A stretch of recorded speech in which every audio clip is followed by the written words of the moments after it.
Hi, I'm Richard Byrne. In this video, I'm going to show you an easy way to add voice comments to Google Classroom.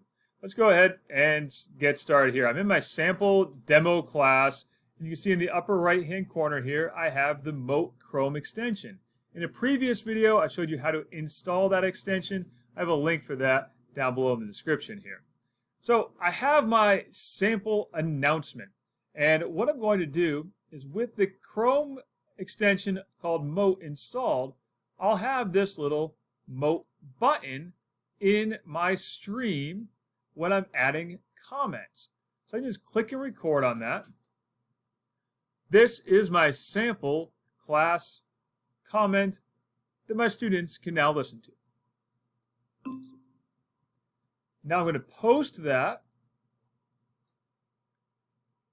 and my students will now see a play button where they can listen. This is my sample class comment, and there it is.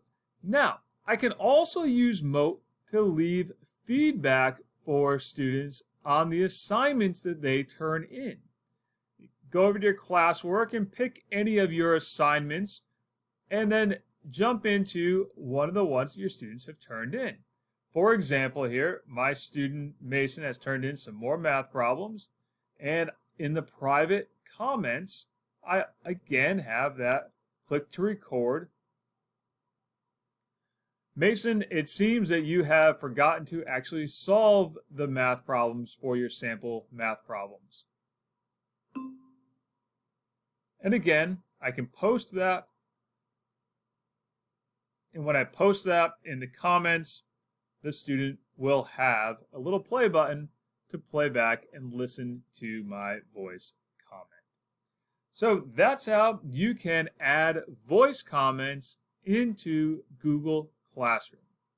As always, for more tips and tricks like this, please check out freetech4teachers.com or subscribe to my YouTube channel.